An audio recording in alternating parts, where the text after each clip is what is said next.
நம்மில் பலர் குடும்பத்தின் தேவைக்காக வீட்டு கடன் வாங்கி வீடு வாங்குவது, வாகன கடன் வாங்கி கார் வாங்குவது என எல்லாவிதமான ஏற்பாடுகளையும் செய்கின்றோம்.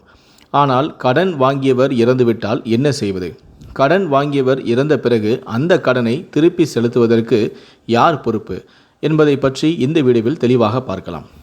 பாதுகாப்பான கடன் என்றால் வீட்டுக்கடன், வாகன கடன் மற்றும் பாதுகாப்பற்ற கடன் என்பது தனிநபர் கடன், கிரெடிட் கார்டு கடன் இது போன்றவற்றிற்கு இஎம்ஐ உண்டு. கடன் வாங்கியவர் இறந்தால் குடும்பத்தின் மீது அழுத்தம் கொடுத்து கடனை வங்கி வசூலிக்க முடியுமா என்பதை இப்போது ஒவ்வொன்றாக புரிந்து கொள்வோம். முதலில் வீட்டுக்கடன், வாகன கடன் பற்றி பார்க்கலாம். அதாவது பாதுகாப்பான கடன் பற்றி பார்க்கலாம். யாரேனும் கூட்டாக வீட்டுக்கடனை பெற்று முதன்மை விண்ணப்பதாரர் இறந்துவிட்டால் கடனை திருப்பி செலுத்தும் முழு பொறுப்பு மற்ற இணை விண்ணப்பதாரருக்கு உண்டு. மற்ற விண்ணப்பதாரரும் கடனை திருப்பி செலுத்த முடியாவிட்டால் சிவில் நீதிமன்றம், கடன் மீட்பு தீர்ப்பாயம் அல்லது சர்ஃபேசி சட்டத்தின் கீழ் மீட்கும் செயல்முறையை ஏற்றுக்கொள்ள வங்கிக்கு உரிமை உண்டு. சொத்தை கையகப்படுத்தி விற்பதன் மூலம் வங்கி தன்னுடைய கடனை திருப்பி பெறலாம்.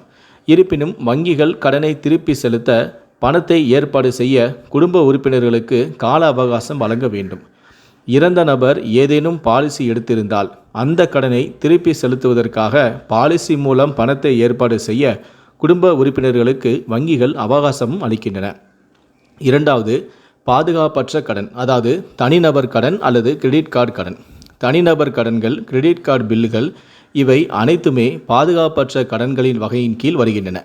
ஒரு நபர் தனது தனிப்பட்ட கடன் அல்லது கிரெடிட் கார்டு பில் செலுத்தாமல் இறந்தால் வங்கி அவரது குடும்பத்தில் எஞ்சியிருக்கும் உறுப்பினர்களையோ அல்லது அவசர சட்டப்பூர்வ வாரிசையோ கடனை திருப்பி செலுத்துமாறு கேட்க முடியாது.